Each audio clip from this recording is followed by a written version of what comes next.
Can you start a digital marketing company in Africa? Ladies and gentlemen, that's the topic I'm going to explain today. You see, back in 2018, I started my first digital marketing agency when I was a freshman in university.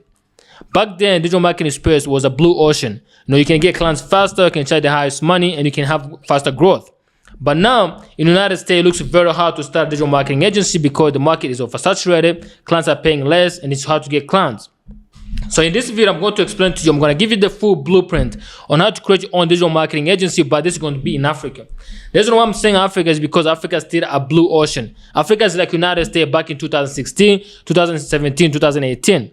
So I'm going to talk about product, value proposition, customer segmentations, market advantage, and all the way to growth, how you're going to grow digital marketing.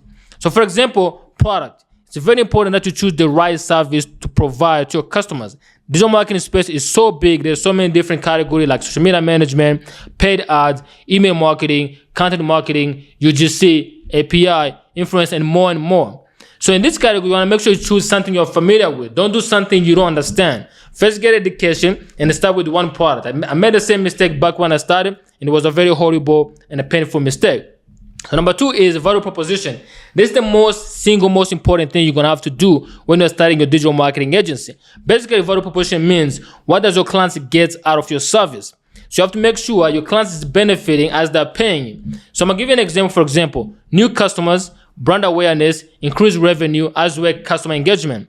You have to understand that most businesses don't have a luxury of waiting for a long time to build a brand. Most businesses, they want revenue right now. So the best value proposition you can give to any client is increasing their revenue, basically their bottom line. So number three is customer segmentation. You have to be very careful when you start a digital marketing agency because you don't want to go after every business you see. So you have to segment who is actually your true customer target. For example, you can segment your clients like lifestyle, business needs, business category, DTC, e-commerce. Some agencies choose to go after a lot of different businesses and usually does not work well. But if you choose one category, one niche, and go after that and become an expert, understand that niche so much that you're going to become an expert within the industry, you're going to easily get referrals as well grow your business faster than someone who's going after 10 different categories. So number four, I'm going to talk about market advantage. You have to understand any business, just like a digital marketing space, you have to build your market advantage. Basically, give yourself advantage to dominate the market. So I'm going to give you an example. For example, the experience. If you have been working in digital marketing space for so many years, that can become an advantage when you go to a client. So you can tell your clients, for example, I've been working in this space for 5 years. I have extensive experience with the industry and I understand what I'm talking about and I'm going to get you the results you want. Number two, you can say, past result. Past results are very, very important, but now you're starting out, you don't have no past result unless you've been working for a different company.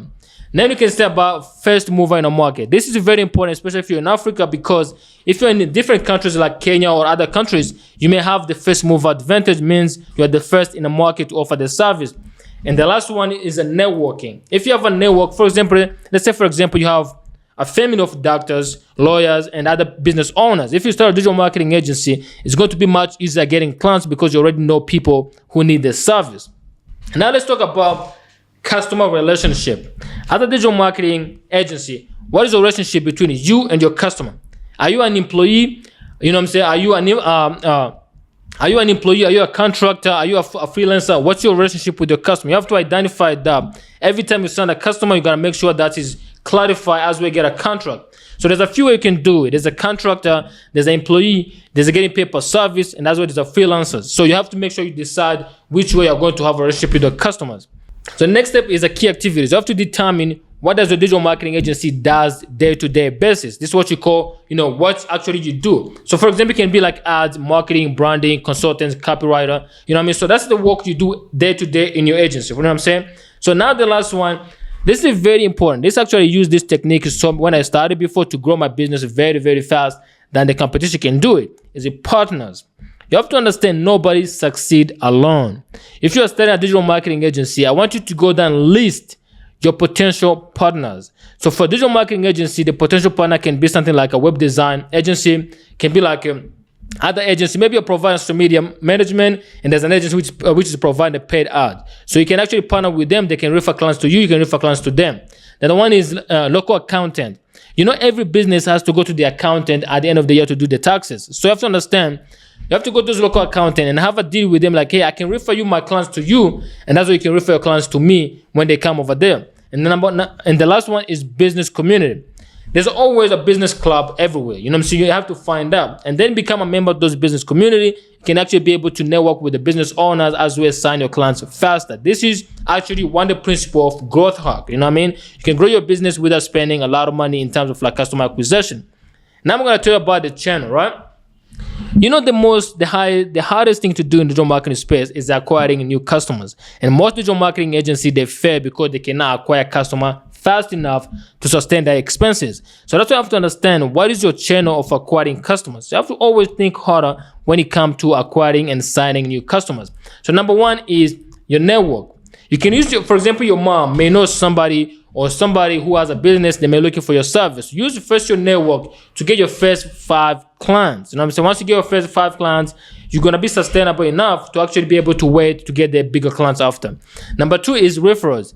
If you do a good job, this is why I emphasize to do a good job. Focus on building a long-term business, not actually making money one time. So every time you do a job for your clients, make sure you do the perfect job. That way you're going to brag your job, your work you've done for them to their friends and partners. You know what I'm saying? So that's how you get the referrals from other people. They come to your business because you have done a perfect job for their friend or family member. The last one, this is the last resort if you don't have a good network, you don't have a past experience, is paid ads. You can run ads to actually acquire new customers, but this is going to be the most expensive way to acquire customers moving forward. So ladies and gentlemen, I'm going to talk about one of my favorite part, which is revenue. How does a digital marketer get paid? How do you make money at digital marketing? You know what I'm saying? So for me back then when I was running my company, I was using, subscription. I would basically charge my clients monthly. You know what I'm saying? For example, I would get a client to run like a social media management for them, and I'll be charging them $500 or $1,000 a month just to do that. Or if I'm doing like the paid ads for them, I'll be charging them about $1,000 to up to $5,000 a month to do that job. So you cannot decide either am I going to do per service, basically charge people per project. Are you going to do monthly, basically they're going to pay you every month, or are you going to do hourly? Then you bill them based on how many hours you spend on their business. So it's very, very important that you get this clear, because this you're going to have to put in your contract once you're signing a new client. So the last one, which is the most important part, is how are you going to grow your business? You have to understand growth comes after successful business. You cannot grow a business which is not successful. So that means you have already built your client, your business. You got your new clients. You're getting paid. Now you're ready to grow to even get bigger. So the first thing you have to understand is a 3 ways you can grow your digital marketing company anywhere you are. So number 1 is entering a new market. Let's say, for example, at the beginning, you're only offering social media management. Now you have outgrown that category and you want to go into a second category. You can add, like, for example, paid ads. So you're going to a new market, which means a new people, which means a new prospect, and actually be able to grow. And number 2 is a new segment. At the beginning, I talked about customer segmentations. Let's say you choose to go after e-commerce business. Now it's about a time you go after a DTC company, direct to consumer companies. You know what I'm saying? So you can grow from your one segment to the other segment to actually have more prospect as well, a bigger market to go after. And the last one is hiring new people. I have to understand digital marketing is hands-on work. It's not like automated work. You need more people to grow. So if you are getting more customers coming to your business, you may have to hire new people to take over your work. You can either hire people in your office, or you can outsource some services overseas. So now, guys, that is my blueprint to starting any digital marketing company from wherever you are. But this specifically, I advise you, if you're in Africa, to go ahead and start. This is the easiest to make any money without investing so much money at the beginning.